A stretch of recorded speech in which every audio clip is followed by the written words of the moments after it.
우리 옆 사람과 사랑합니다 하고 꼭 껴안고 인사 한번 나눠볼까요?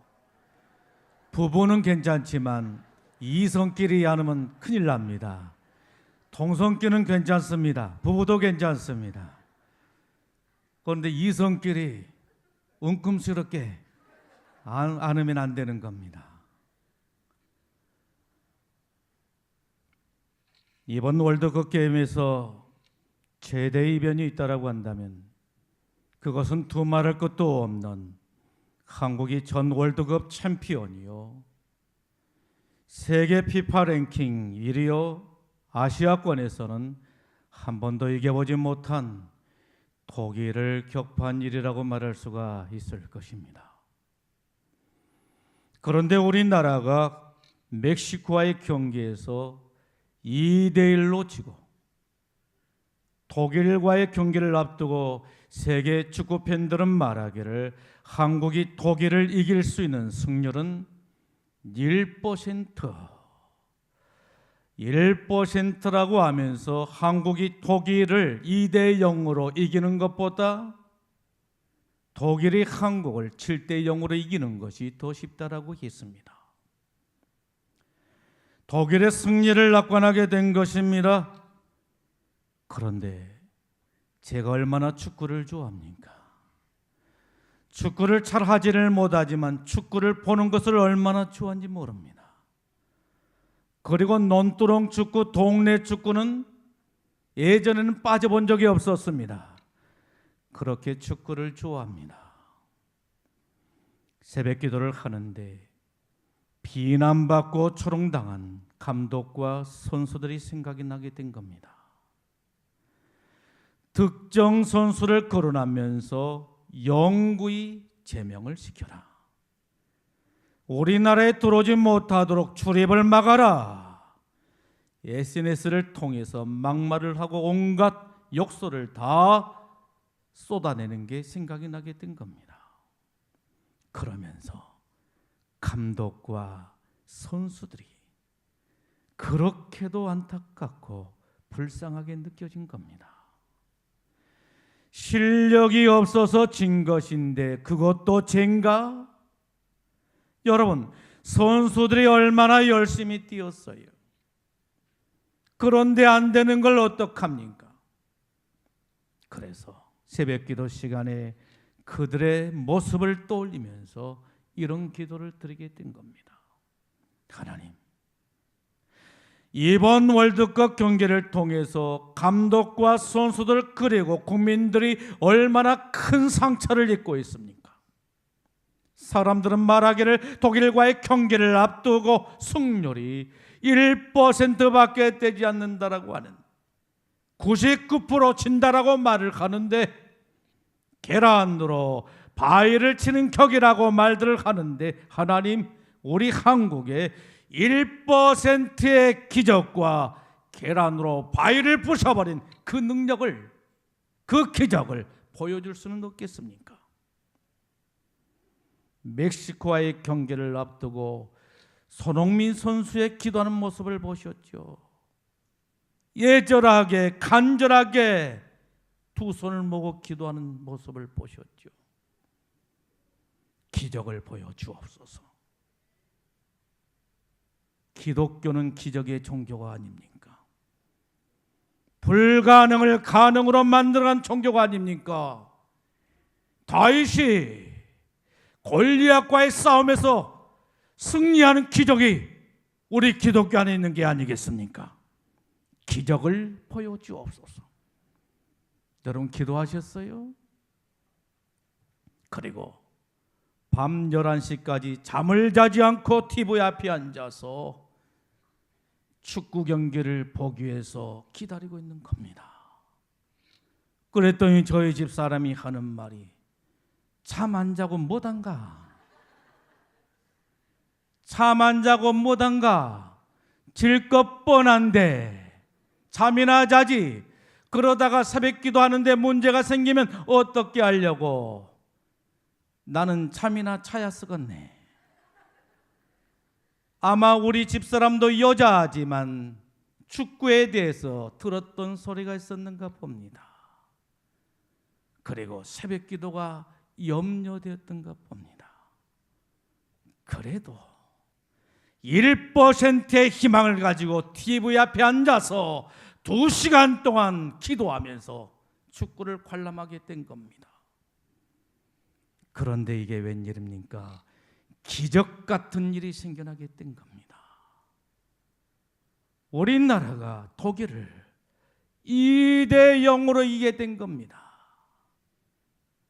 골인이 들어갔을 때 저도 모르는 사이에 골인 했습니다. 그랬더니 저희 집 사람이 깜짝 놀라서 일어나면서 뭐냐는 겁니다. 뭐는 뭐요? 골인이제. 우리가 하나였어. 그때부터 두 눈이 말똥말똥해지더니 TV를 보기 시작했습니다. 그러나자 얼마 지나지 않아서 또 한 골이 터지게 된 겁니다. 2대0으로 우리가 독일을 이기게 된 겁니다. 그리고 세계 축구 팬들에게 냉소를 경악으로 바꾸고 한국 축구를 깊이 각인시켜주는 계기가 되었던 겁니다. 이게 우리의 믿음인 겁니다. 믿음은 능력인 것입니다. 믿음은 기적을 만들어내게 된 것입니다. 여러분, 우리 선수들이 독일을 이기기 위해서 얼마나 피눈물을 쏟으면서 그라운드를 누비고 다녔습니까? 실력으로는 안 되니까 몸으로 때운 것입니다. 몸으로 때운 거예요. 2시간 동안 그라운드를 누비게 된 것입니다. 그래서 경기하는 선수들을 가장 많이 뛴 선수가 누구인가? 그것을 분석하게 되는데, 여러분, 우리나라와 독일 이 두 나라 사이에 가장 많이 뛴 선수가 누군 줄 아십니까? 우리나라 선수들이었다는 거예요. 1, 2, 3, 4위가 우리나라였다는 거예요. 이게 오늘 우리들의 신앙이어야 하는 겁니다. 무슨 일을 하든지 안 된다고 낙심하지 말고 좌절하지 말고 1%의 기적을 바라며 믿음으로 기도하면서 목적지를 향해서 달려가야 되는 줄로 믿습니다. 그리하면 길은 열리는 겁니다. 기적이 일어나게 된 거예요. 여러분, 이 시간 주님께서는 저와 여러분들에게 무엇을 말씀하고 있는 것입니까? 구원받은 믿음에 대해서 말씀하고 있는 겁니다. 19절에 말씀합니다. 일어나 가라. 내 믿음이 너를 구원하였느니라. 여러분, 오늘 말씀의 내용이 뭐예요? 10명의 나은 자가 예수님께로부터 치유를 받는 겁니다. 그런데 그 10사람 가운데 한 사람은 어떤 사람이었어요? 이방인이었던 겁니다. 사마리아 사람이었던 겁니다. 유대인들이 개처럼 돼지처럼 여겼던 천하디 천한 사마리아 사람이 있다라고 하는 겁니다.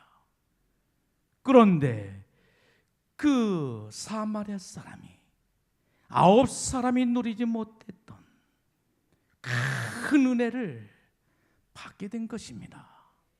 여러분, 그 은혜가 무엇이었습니까? 구원받은 믿음이었던 겁니다. 주님께서는 이 나환 자에게 내 믿음이 너를 구원하였느니라 라고 말씀하신 것입니다. 무엇이 구원하셨다라고 하는 거예요? 무엇이 구원했다라고 하는 거예요? 내 믿음이 너를 구원했다라고 하는 겁니다. 이 나환 자가 받은 은혜가 무엇이었습니까? 나병에서 고침을 받았을 뿐만 아니라 사제의 은총을 받게 되고, 그리고 그의 영혼이 구원을 받게 된 겁니다. 다른 9사람이 누리지 못했던 구원의 축복, 영원 구원의 축복을 누리게 된 겁니다. 여러분, 그러면 그에게 어떤 믿음이 있었기에 이와 같은 축복을 누릴 수가 있었을까요? 순종하는 믿음이 있었습니다. 이 한 사람에게는 순종하는 믿음이 있었습니다. 14절에 말씀합니다. 가서 제사장들에게 너희 몸을 보이라. 이렇게 했을 때 이들이 어떻게 했습니까? 그대로 순종하게 된 것입니다.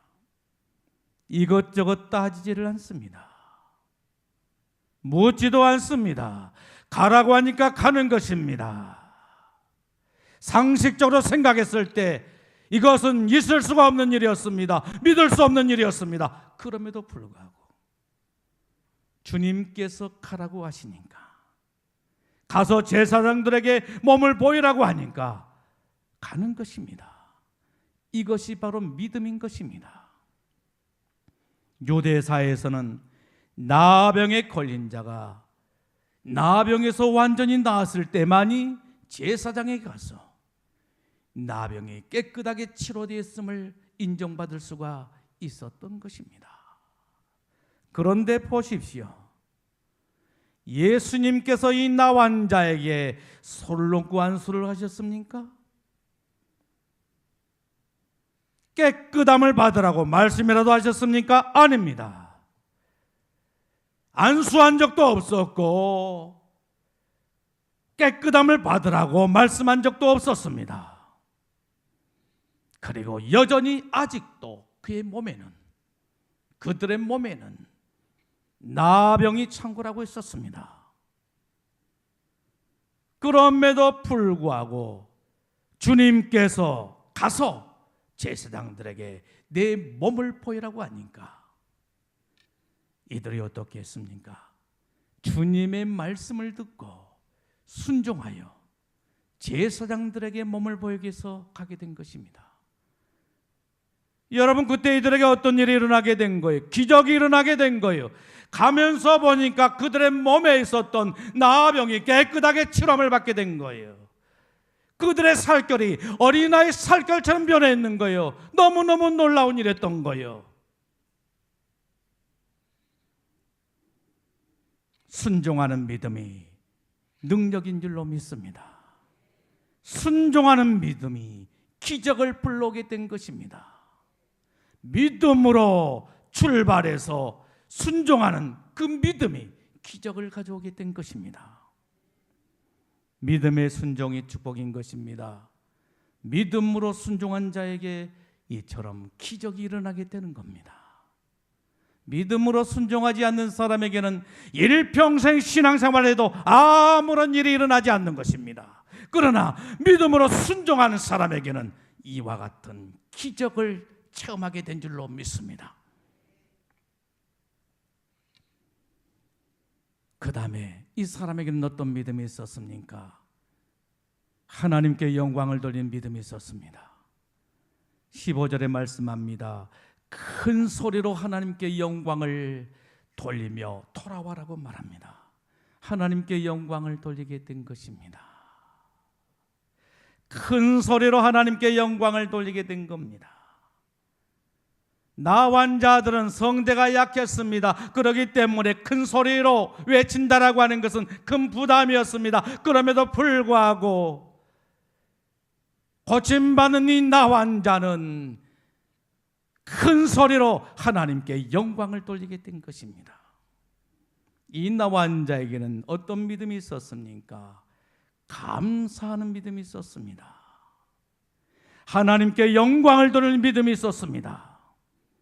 이방인이요 사마리아 사람이었던 이 나환자는 나병에서 고침을 받는 것을 알게 되자 가장 먼저 하나님께 영광을 올려드리게 된 것입니다.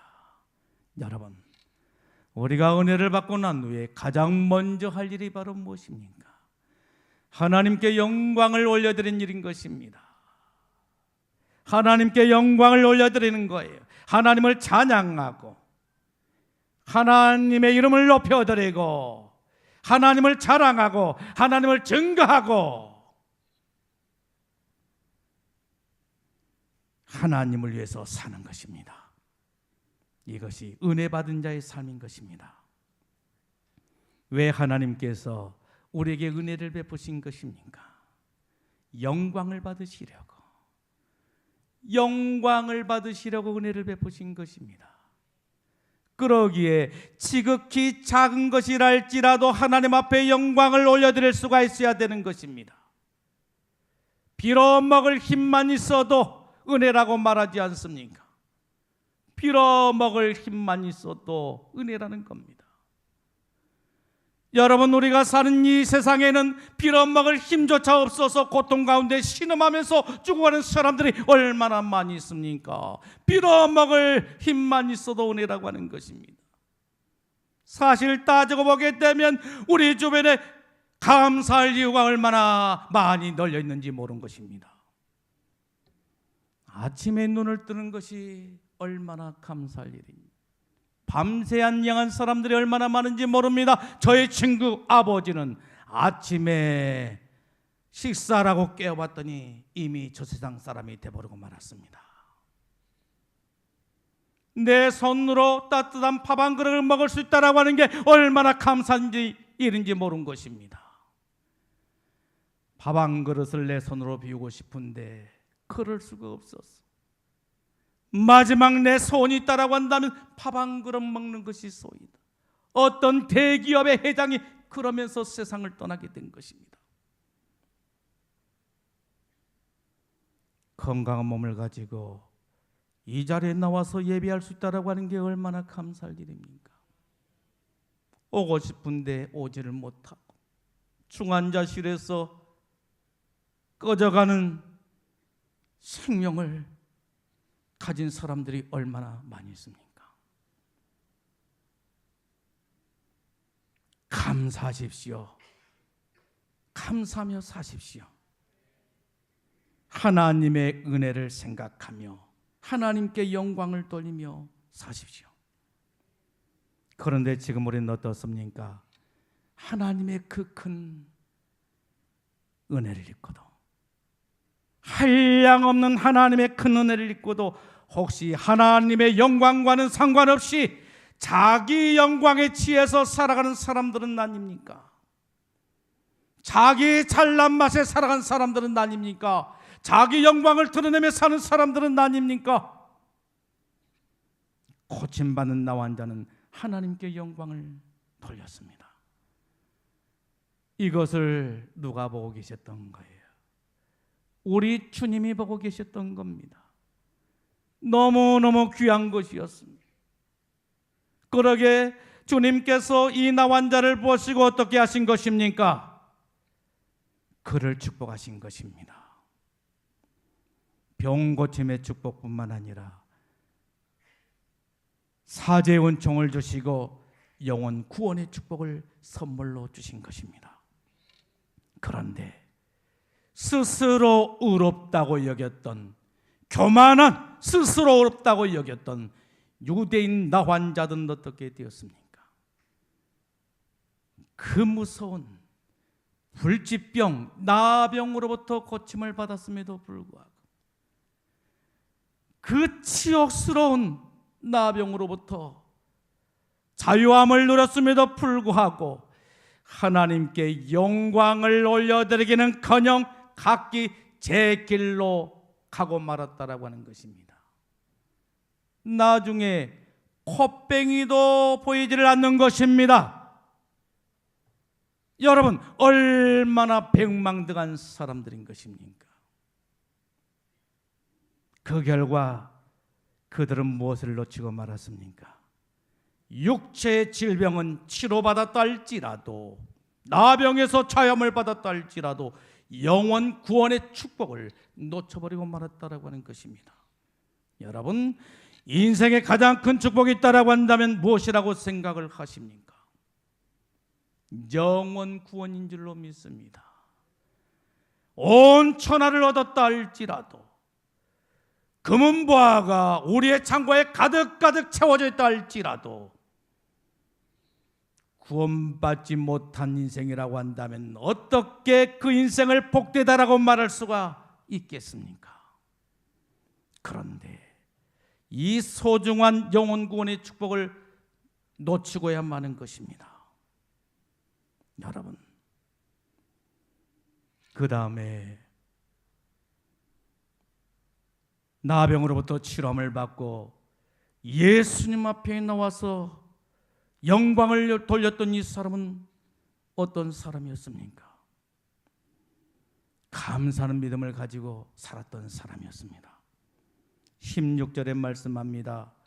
예수의 발 아래 엎드려 감사하니 감사를 드리게 된 것입니다. 제사장에게 가다가 자신의 몸을 보니까 모든 나병이 깨끗하게 사라지고 건강한 자신의 모습을 발견하게 된 것입니다. 그러자 이 나환자가 어떻게 했어요? 하나님께 영광을 올려드리게 된 것입니다. 그리고 즉시 돌아서서 예수님께 돌아와서 예수님의 발 앞에 엎드려서 감사를 드리게 된 것입니다. 이 나환자는 어떤 믿음을 가지고 있었습니까? 감사하는 믿음인 것입니다. 여러분, 나병에서 고침을 받는 사람은 몇 사람이었어요? 10사람 가운데 몇 사람이 고침을 받았어요? 한 사람이었어요? 5사람이었어요? 9사람이었어요? 아닙니다. 10사람 모두가 다 고침을 받게 된 것입니다. 그런데 하나님께 영광을 올려드리고 예수님 앞에 감사하게 돌아온 사람은 몇 사람이었습니까? 단 한 사람. 이방인이요, 사마리아 사람이었던, 개, 돼지 취급을 받았던, 전한 사람으로 취급을 받았던 사마리아 사람 한 사람뿐이었다라고 하는 것입니다. 그래서 예수님께서 그를 향해서 묻습니다. 그 9은 어디 있느냐? 9은 어디 있느냐? 10사람이 나병에서 고침을 받지 않았느냐? 10사람이 지금 어디 있느냐? 어디에서 무엇을 하고 있느냐? 주님께서 묻고 계신 것입니다. 여러분, 이 사람은 어떤 사람이었습니까? 고침을 받고 예수님 앞에 돌아와서 감사한 사람은 어떤 사람이었습니까? 감사를 하는 사람, 감사가 몸에 배인 사람. 여러분, 아무나 감사하며 사는 것입니까? 아닙니다. 어떤 사람들이 감사하며 사는 것입니까? 감사를 아는 사람, 감사가 몸에 배인 사람들이 작은 일에도 감사하며 살게 된다라고 하는 말씀인 것입니다. 왜 감사하지를 못한 것입니까? 엄청난 은혜를 받고도 왜 감사하지를 못한 것입니까? 감사를 모르기 때문인 것입니다. 감사가 몸에 배지를 않아서 그런 것입니다. 그러므로 감사하는 습관이 필요한 것입니다.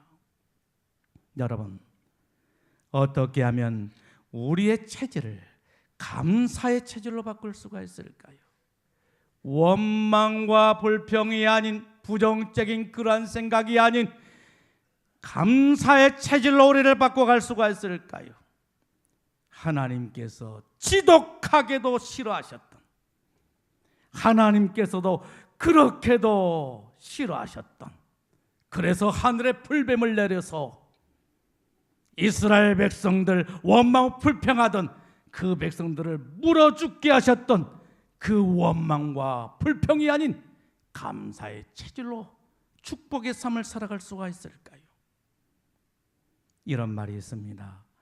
생각은 행동을 낳고, 행동은 습관을 낳고, 습관은 운명을 낳는다는 말이 있습니다. 여러분, 감사의 사람이 되기를 원하십니까? 감사의 체질을 가지고 살기를 원하십니까? 그렇다라고 한다면 어떻게 해야 되는 거예요? 늘 감사의 생각으로 나를 채워야 되는 것입니다. 지극히 작은 것이랄지라도 감사하면서 늘 감사의 생각을 가지고 사십시오. 그리하게 되면 그 감사가 감사의 행동으로 나타나게 된 것입니다. 그리고 계속해서 감사의 행동을 하게 되면 감사가 습관이 되어지게 되는 것입니다. 그리고 그 감사의 습관이 운명을 낳게 되는 것입니다. 팔자를 바꾸고 운명을 바꾸게 되는 것입니다. 삶의 르네상스가 일어나게 된다라고 하는 말씀인 것입니다. 주님께서는 에베소서 5장 4절 말씀을 통해서 우리들에게 이렇게 말씀하십니다. 돌이켜 감사하는 말을 하라. 돌이켜 감사한 말을 하라. 여러분 무엇을 하라고 하는 거예요? 감사의 말인 것입니다. 감사의 말을 하며 사십시다. 원망과 불평이 아니라, 부정적인 말이 아니라 늘 감사하며 사십시다. 어떤 사람 말하기를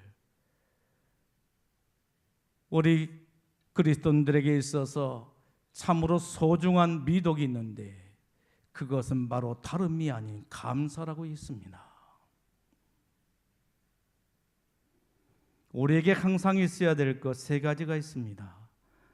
고린도전서 13장 13절에 보게 되면 믿음과 소망과 사랑, 이 세 가지는 항상 있을 것이라고 하십니다.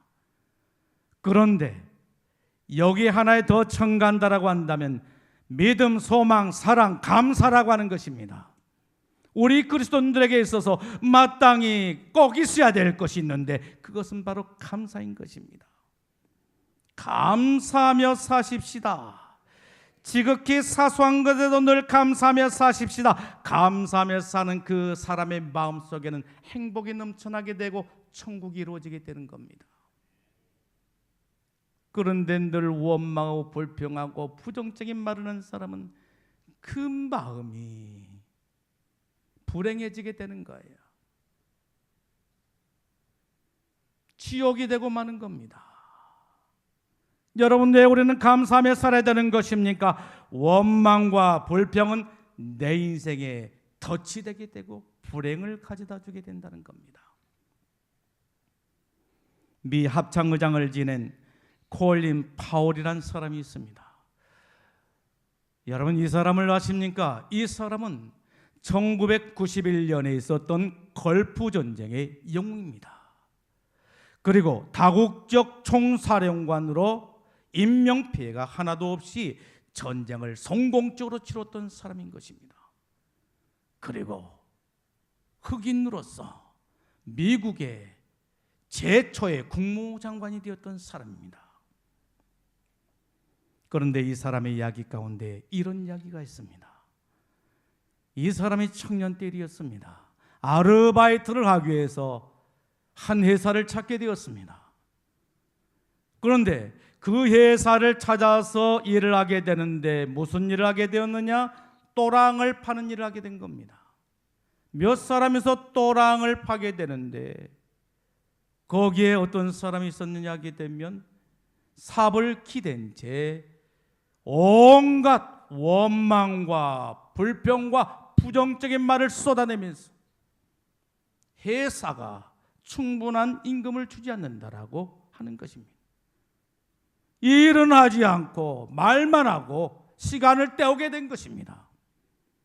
그런데 그 곁에는 아무 말도 하지 않고 성실하게 맡겨진 일에 최선을 다하면서 또랑을 파는 사람이 있었습니다. 몇 년이 지난 후였습니다. 그때 파월이 또 그 공장에 알바를 하기 위해서 가게 된 것입니다. 그때도 한 사람은 여전히 삽에다 몸을 기댄 채 일은 하지 않고 오만 불평을 다 쏟아내고 부정적인 말을 하게 된 것입니다. 그런데 그 곁에서, 예전에 그 곁에서 일하던 사람은 지게차 운전을 하고 있는 것이었습니다. 지게차 운전을 하게 된 거예요. 그리고 또 열 해가 지나서 다시 그곳에 아르바이트를 하기 위해서 갔습니다. 그런데 삽에 몸을 기대고 온갖 부정적인 말과 원망과 불평을 쏟아놓았던 그 사람은 이름 모를 병을 얻어서 회사에서 쫓겨나게 되었고 아무런 말도 없이 맡겨진 일에 성실하게 최선을 다했던 그 사람은 그 회사의 사장이 되어 있었습니다. 파월은 여기에서 인생의 큰 교훈을 얻게 된 겁니다. 그래서 무슨 일을 하든지 어떤 일을 하든지 지극히 작은 일이라 할지라도 하나님 앞에서 일을 하는 것처럼 최선을 다하고 성실하게 일한 결과 뉴욕 빈민가 출신의 한 흑인 소년이 빛나고 영광스러운 자리에 오를 수가 있었다라고 하는 말인 것입니다. 불평하지 마십시다. 범사에 감사하며 사십시다. 우리 옆 사람과 진하게 손을 잡고 불평하지 맙시다. 원망하지 맙시다. 부정적인 말을 하지 맙시다. 이것은 불행을 가져오게 된답니다. 불행을 가져온 거예요. 여러분, 불평은 무엇과 같은 거예요? 쓰레기와 같은 거예요. 쓰레기가 있는 곳에 무엇이 날아들게 된 거예요? 더러운 파리떼가 날아들게 된 거예요. 그런데 감사는 무엇과 같은 거예요? 꽃과 같은 거예요. 꽃에는 무엇이 날아들게 된 거예요? 나비와 벌인 것입니다. 꽃에는 나비와 벌이 날아와서 춤을 추게 되고 꽃에 수정을 줌으로 열매를 맺게 하고 꿀을 따다가 주인을 기쁘게 하는 겁니다. 그런데 안타까운 사실은 무엇입니까? 오늘날 수많은 사람들이 자기의 인생에 벌과 나비를 초청하는 것이 아니라 벌과 나비를 부른 것이 아니라 더러운 파리떼를 부르고 있다라고 하는 말인 것입니다. 여러분, 감사하며 사십시오. 범사에 감사하며 사십시다. 지극히 작은 것에도 감사하며 사십시다. 주님께서는 베드로전서 데살로니가전서 5장 18절 말씀을 통해서 우리에게 이렇게 말씀하십니다. 범사에 감사라. 이는 그리스도 예수 안에서 너희를 향하신 하나님의 뜻이니라. 할렐루야. 저와 여러분들이 섬기는 하나님의 뜻이 있어요. 저와 여러분들을 바라는 하나님의 소원이 있어요. 그게 뭐예요? 범사에 감사하며 사는 거예요.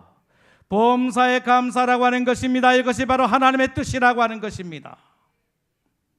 모든 일에 감사라고 하는 겁니다. 일이 잘 될 때만 감사하는 게 아니에요. 건강할 때만 감사하는 게 아니에요. 일이 안 될 때도, 건강하지 못했을 때도, 힘들 때도, 어려울 때도 감사하며 살라라고 하는 것입니다. 여러분, 그 이유가 무엇일까요? 야고보서 1장 2절로 4절을 보게 되면 이렇게 말씀합니다. 믿음의 시련이 인내를 만들어낸다는 거예요. 오늘 저와 여러분들에게 인내가 필요한 거예요. 인내가 없어서 문제가 되는 거예요. 인내를 가지고 끊임없이 참고 견디며 하나님의 구원을 이루어야 하는데 그러지를 못하는 거예요. 그런데 믿음의 시련이 인내를 만들어내게 된다는 거예요. 그러니까 우리들에게 고난도 무익한 것이 아니라 유익이 된다는 거예요. 그래서 감사라고 하는 거예요. 온전하고 구비하여 조금도 부족함이 없도록 하나님께서 축복하시기 위한 것이라는 겁니다. 그래서 어려움이 있어도 힘들어도 시련의 때에도 시험의 때에도 감사하라고 하는 것입니다. 온전하고 구비하여 조금도 부족함이 없도록 여러분들을 축복하시기 위해서 때로는 환난도 핍박도 고난도 허락하여 주신 줄로 믿습니다. 그러게 그게 감사 이유가 된다라고 하는 거예요. 사랑하는 성도 여러분,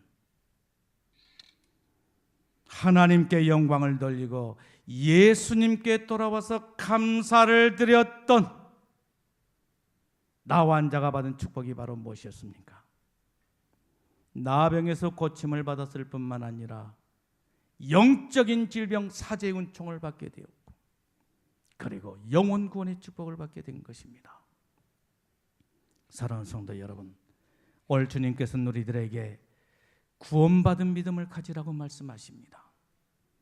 이방인이요 사마리아의 나 환자는 어떻게 구원받는 믿음을 가질 수가 있었습니까? 순종하는 믿음입니다. 하나님께 영광을 돌린 믿음이었습니다. 감사하는 믿음이었습니다. 올 저와 여러분들에게도 순종하는 믿음, 하나님께 영광을 돌린 믿음, 감사의 믿음을 통해서 구원받는 축복이 있어지기를 예수님의 이름으로 축원합니다. 기도하겠습니다. 주시는 말씀을 생각하면서 하나님, 저희들로 하여금 고침받는 나 환자가 구원받는 믿음을 가졌던 것처럼 주님, 저희들에게도 구원받는 믿음을 허락하여